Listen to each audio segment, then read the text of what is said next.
예, 드루킹 댓글 조작 공범 혐의를 받고 있는 김경수 경남도지사가 잠시 후 10시 반부터 영장 실질 심사를 받습니다. 구속영장 발부 여부는 이르면 오늘 밤 결정될 것으로 보입니다. 네, 영장 발부 여부에 김경수 지사의 정치 생명과 특검의 수사 성패가 달린 만큼 양측은 치열한 공방을 벌일 것으로 보입니다. 관련 내용 김관욱 계명대 교수, 조대진 변호사와 함께 자세히 짚어보겠습니다. 네, 어서 오세요. 안녕하세요. 어서 오십시오. 예, 먼저 조 변호사님, 네.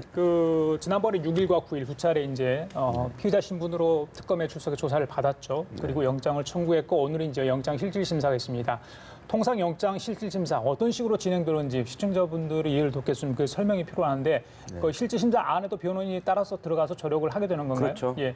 일단 지정된 변호인이 따라가고요. 특검 측이 네, 잠시만요. 네. 지금 김경수 경남지사가 영장 실질 심사를 받기 위해서 법원에 출석하고 있습니다. 현장 연결을 함께 보도록 하겠습니다.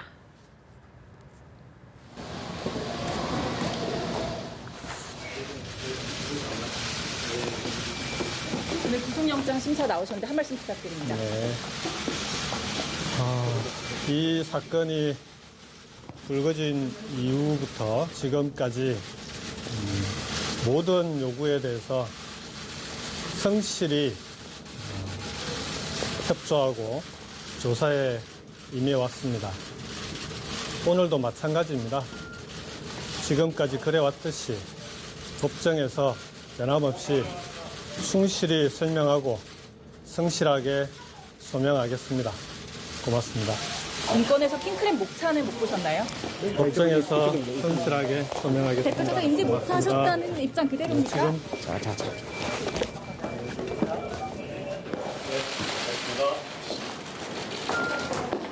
예, 드루킹 일당의 댓글 조작을 수사하고 있는 특별검사팀. 오늘 김경수 지사 어제 15일이죠. 지난 15일 구속영장을 청구했는데요. 오늘 영장 실질 심사를 받게 됐습니다. 방금 전 이제 영장 실질 심사를 받기 위해서 법정 안으로 들어갔는데 모든 요구를 그동안에 성실히 협조를 해왔다. 그렇기 때문에 오늘도 성실히 소명을 하겠다. 기자들의 질문에 그렇게 계속해서 반복적으로 이야기를 했습니다. 네, 영장 실질 심사 결과는 오늘 밤 늦게 정도에 나올 것으로 보입니다. 예, 좀 계속 말씀 좀 네. 부탁드리겠습니다. 네. 일단 특검 측에서는 이제 그 김경수 지사가 그 저지른 범죄가 상당히 중대하다는 걸 어필을 할 거고요. 이걸 통해서 또 여러 가지 구속의 필요성이 있는지 관련돼서도 어필을 할 겁니다. 이에 대해서 이제 그 김경수 지사 측의 변호인은 이 범죄의 여지에 대해서 다툼의 여지가 충분히 있다. 그리고 지금 현직 도지사가 어디를 도주를 하겠느냐. 그리고 증거 인멸에 관련된 그 상황도 이루어지지 않는다라는 부분으로 소명을 할 거고요. 이제 전체적인 그 부분에 대해서 재판부가 이런 내용을 듣고 이제 질문을 하겠죠. 그래서 이제 각각의 소명을 듣고 난 뒤에 이제 기록들을 바탕으로 해서 이제 재판부가 장고에 들어갈 걸로 보입니다. 예. 모든 과정에 성실히 조사를 임해왔다. 조금 전 이제 출석을 하면서 그런 이야기를 했는데 암묵적으로 자신은 이제 도주 우려나 뭐 이런 것들이 없다라는 걸 좀 던진 게 아닌가라는 생각이 들거든요. 그러니까 지금 출두하기 전에 얘기를 했죠. 이거 무리한 판단이다, 특검이. 얘기는 바로 이겁니다. 그러니까 도주 우려와 증거 인멸이 사실 구속영장의 가장 중요한 기준인데 사실 본인은 시작하자마자 휴대폰 2개를 자진으로 제출을 했어요. 그리고 본인이 계속 얘기했던 것처럼 원하는 방식대로 원하는 만큼 그러니까 두 차례에 걸쳐서 14시간, 20시간 그리고 뭐 대질신문도 밤 10시 반부터 새벽 2시까지 그러니까 특검이 원하는 대로 다 했는데 왜 굳이 사실 어떻게 보면 불구속 수사가 원칙인 거잖아요. 그래서 이렇게까지 구속영장을 해야 되는 것이냐에 대한 어떤 반론이 있는 거죠. 예. 원래 이제 김경수 지사가 받고 있던 혐의가 2개죠. 네. 지난번에 압수수색할 때도 그렇게 압수수색 영장은 그렇게 적시가 돼 있었는데 이번에 구속영장에는 하나만 돼 있잖아요. 네. 포털 업무방해만 네.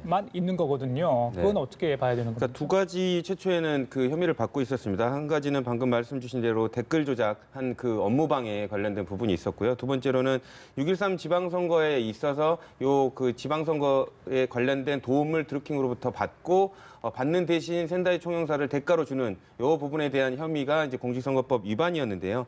최초에는 이 두 가지가 다 영장에 적시될 걸로 예상을 했었지만 지금 뒤에 말씀드렸던 공직선거법 위반 부분은 빠졌습니다.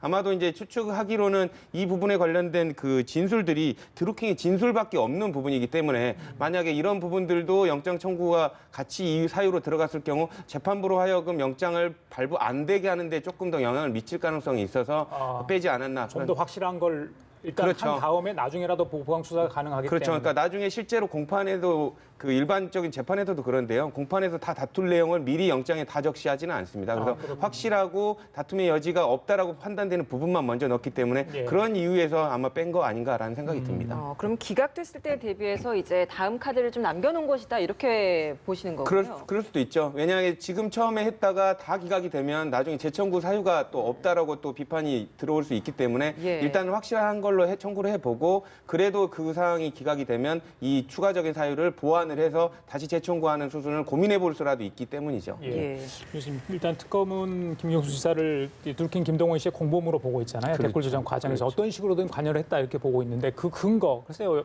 여러 가지 뭐 진술도 있었습니다만은 특검이 주장하는 근거들을 어떻게 봐야 되는지. 특검이 얘기하는 거는 이겁니다. 그러니까 시연을 봤다.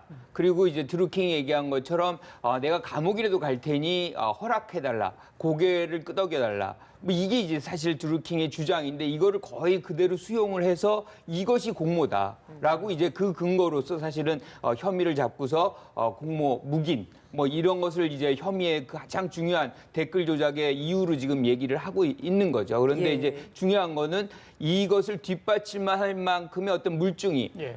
지금 특검이 제시되고 있느냐는 것이죠. 킹크랩 시연에 참석했고 거기서 어떤 식으로든지 이걸 댓글 조작해서 관여했던 구체적인 증거가 아직까지 나오지 않았다. 그렇죠. 그런 게 그리고 이제 사실은 드루킹의 어떤 이 진술에서도 이게 번복이 됩니다. 무슨 얘기냐면 처음에는 여러 사람이 있는 데서 시연을 했다라고 얘기를 하지만 나중에 이제 대질의 장소에서는 그것이 아니라 단독으로 이 면담의 장면에서 그렇게 했다라고 얘기를 하는 거죠. 그런데 사실 이게 어떻게 보면 굉장히 쉬운 얘기예요. 만약 시연을 했다 그러면 어떠한 사안을 갖고서 그 자리에서 이렇게 댓글 수가 쫙 올라가는 걸 보여주면 되거든요. 그러니까 그때 어떤 특정한 사안 그걸 얘기하고 그것이 인지됐는지 그리고 실제로 그때 그 장면이 있었는지를 얘기하면 되는데 그런 물증 일종의 물증에 가까운 부분들은 지금 제시가 안 되고 있는 것이죠. 예.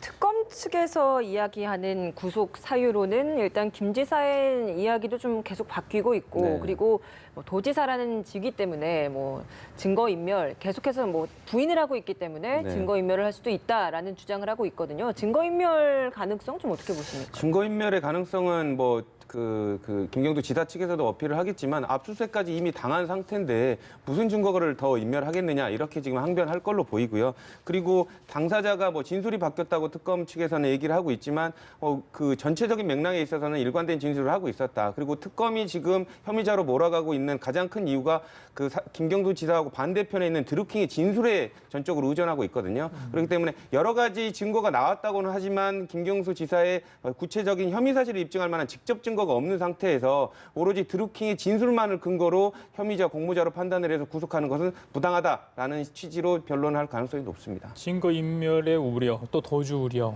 구속 사유 중에 있잖아요. 또 하나는 뭐 법리 다툼 뭐 이런 겁니까? 네, 범죄의 중대성입니다. 중대성입니까? 예, 예. 그 부분은 어떻게 봐야 되는 일단은 겁니까? 선출직 공무원을 뽑는 그 선거에 있어서 이게 뭐 거래 대가로서 이렇게 거래를 시도했다는 것 자체가 중대한 범죄라고 이렇게 몰아갈 것 같은데요. 예. 어쨌든 그런 부분에 있어서도 어쨌든 김경수 지사 측에 있어서는 내가 관련된 물증이 없는 상태에서 그리고 이게 만약에 그런 그 당사자의 진술밖에 없는 상태에서 범죄 혐의가 명백하게 있다라고 보여질 수 없는데 그거를 그 사유를 들어가지고 구속한다는 건 좀 부당하다 이런 취지로 변론할 또 것 하나가 이제 형평성 얘기를 할 수가 있을 거예요. 왜냐하면 어떤 중요한 드루킹이라든가 드루킹 일당들은 사실 구속이 됐잖아요. 그러니까 됐으니 같이 공모한 사람으로서 형평에 맞게끔 같이 구속돼야 된다. 뭐 이런 특검 측에서는 논리를 그렇게 주장을 그렇죠. 하겠죠. 그렇게 특검이 주장할 수 있는데 사실은 그분들은 뭘 했냐면 증거인멸이라든가 뭐 이런 부분들에서 굉장히 뭐 파괴를 했잖아요. 예. 이런 것들이 실질적으로 있었던 것이고 김 지사 같은 경우는 지금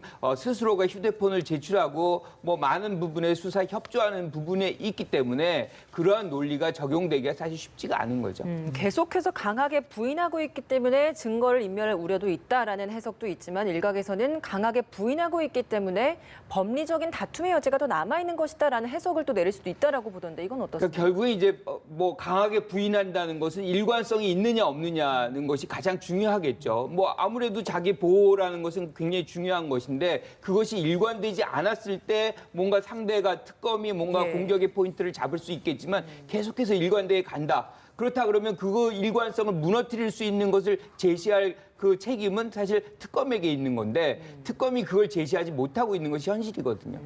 그 지난번에 대질신문 9일 날 하지 네. 않았습니까? 네. 물론 이제 양측에서 오케이 허락을 했기 때문에 만났을 텐데 그때 뭐 진술 과정에서 좀 말이 바뀐 부분도 있다. 그러니까 진술의 일관성, 그걸 이제 일관되게 진술하지 못했을 때 뭐 이렇게 그걸 보고 있던 판사가 네. 아 이건 의심 부분적이 있다. 이거는 뭐 짜서 맞춘 어떤 각본이 있는 거다. 뭐 심지어까지 그렇게까지 상상을 할 수 있나요? 진술에 그렇죠. 대해서 어떻게? 그러니까 일단은 재판부도 관련된 그 당시에 진술 조서도 아마 요청을 했을 겁니다. 대질신문에 관련된.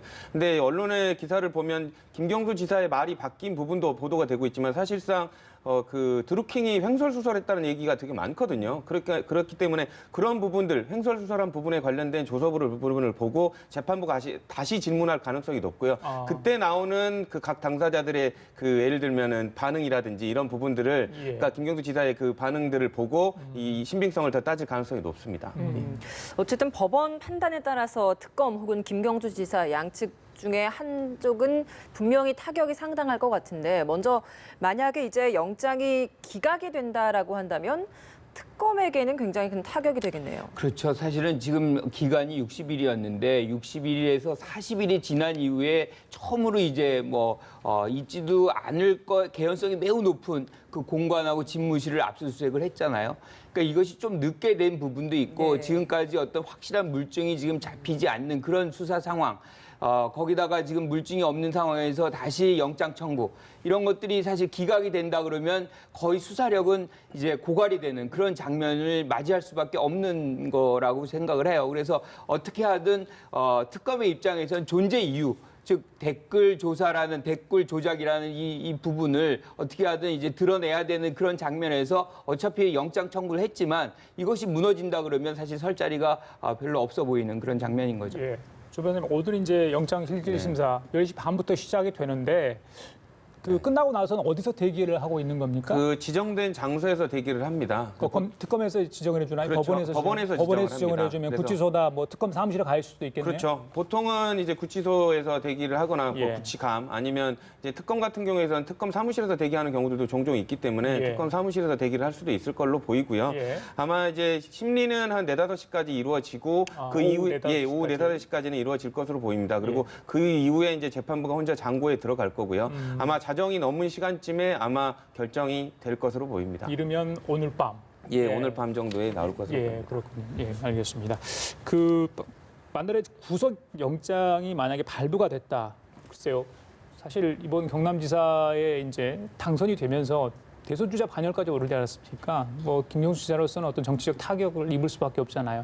발부됐을 경우에. 예, 발부된다고 한다면 예, 예. 사실 김경수 지사에게만 국한될 일은 아닌 겁니다. 이거는 굉장히 일파만파 후폭풍이 매우 예, 크죠. 예, 예. 그러니까 기본적으로 김경수 지사는 정치 생명이 위태로울 수밖에 없는 것이고 이것이 대선 국면에서의 어떤 인지된 장면과 연결이 된다 그러면 현 정부에게도 영향을 안 줄 수가 없고 이걸 빌미로 해서 야당이 총 공세에 나설 수 있는 그런 어떤 네. 상황이 우리가 상상이 쉽게 되잖아요. 뭐 이런 장면이 된다 그러면 아마 이 국면이 어떻게 되냐면 드루킹 정국이 거의 올해 내년까지도 계속해서 이어지면서 모든 국정의 어떤 블랙홀로 작동할 가능성이 크다고 봅니다.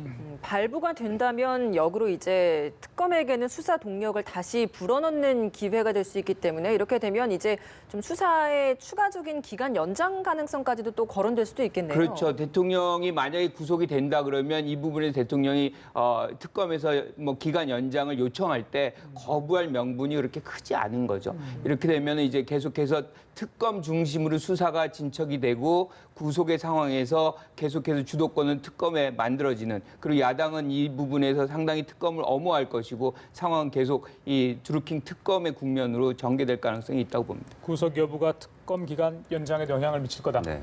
도로쌤은 그렇게 보시나요? 일단 뭐 그거는 뭐 되게 그 전제가 되는 요건이고요. 그리고 일단 그 특검 관련해서 구속영장 발부 여부로 이제 특검을 연장을 할 것인지 신청을 할 것인지 대통령에게 관련돼서 지금 내부에서도 되게 고민인 것으로 지금 들려지고 예. 있습니다. 예, 예. 어쨌든 영장 자체에 관련돼서 발부가 안 된다면 이제까지도 빈손 특검이라는 비판이 많이 있었는데 더더군다나 이제 명분을 잃게 되는 상황이어서 사활을 건 영장 청구라고 보여집니다. 오늘 결과 좀 어떻게 예상을 하십니까? 저는 뭐 예단할 수는 없지만 법조인의 시각에서 볼 때 영장 발부는 거의 희박하다고 보여집니다. 왜냐하면 드루킹의 진술만 갖고 한 데다가 드루킹의 진술도 또 신빙성이 좀 떨어진다는 부분들이 되게 많았거든요. 왜냐하면 김경수 지사의 전체적인 맥락도 조금 변한 부분이 있지만 드루킹의 진술이 거기에 비할 때 더 많이 변한 부분들이 있기 때문에 그것만 가지고 그것만 100% 믿고 법원이 영장을 발부하기에는 법원이 상당한 부담이 있을 겁니다. 그래서 아마 기각이 되지 않을까 싶습니다. 그리고 또 한 가지가 지금 포털의 어떤 업무 방해로 구속된 사례가 거의 없어요.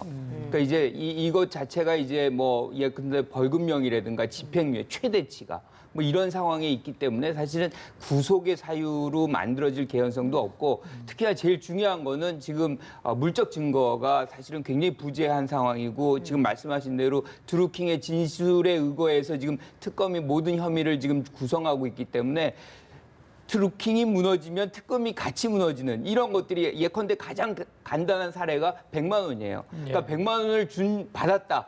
이게 사실은 이제 진술을 얘기했을 때 확인해라 그랬더니 드루킹이 그걸 거부를 했고 또 관련자는 받은 적 없다라고 얘기를 했거든요. 이런 건 아주 굉장히 중요한 진술 중에 하나인데 이런 것이 오류가 난다 그러면 특검이 그것을 믿고서 이제 혐의를 이제 얘기를 했던 특검의 입장에서 설 자리가 없는 거죠.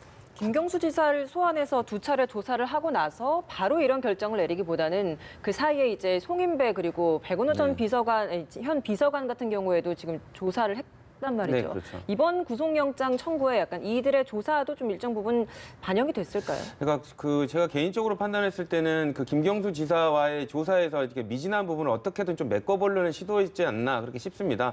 왜냐하면 김경수 지사와 드루킹 간의 그런 공무관계가 명확하게 다른 증거들로 나왔으면 굳이 송인배 비서관이나 백원우 비서관을 부를 필요가 없었거든요. 근데 그런 부분으로 봤을 때 어떻게라도 조금이라도 추가하기 위한 그런 포석으로 부르지 않았을까 싶습니다. 예. 마지막 하나 더 여쭤볼게요. 여야가 이제 영장 청구하는 걸 두고 뭐 대립각을 세우고 있는 상황 아니겠습니까? 오늘 이제 결과를 지켜봐야 되는데, 글쎄요, 박범석 부장판사가 이제 판단을 하게 됐잖아요. 네. 글쎄요, 뭐 물론 법리에 의거해서 하겠죠. 지난번에 이명박 전 대통령 구속영장을 발부했던 그 판사더라고요. 네. 글쎄요, 이런 것들이 법원에 어떤 영향을 미칠지, 어떤 외부적 환경이 작용을 할 수 있습니다. 그러니까 뭐 재판관의 성향에 뭐 이런 게 영향을 미치느냐 막 걱정하시는 분도 있는데 사실상 그 신현희 구청장에 관련되는 구속 영장은 발부를 했었고 또 이명희 이사장에 관련된 부분은 또 기각을 했었거든요. 그리고 평이 지금 박범석 부장판사에 대한 평이 되게 이론에 밝고 원칙주의자라는 이런 평이 나오고 있기 때문에 그런 부분들은 조금 일단은 배제하고 판단해 보시는 게 어떠실까 싶습니다. 그래요, 알겠습니다. 자, 지금까지 김관호, 김영대 교수, 조대진 변호사 두 분과 함께 얘기 나눠봤습니다. 오늘 말씀 감사합니다. 고맙습니다. 감사합니다.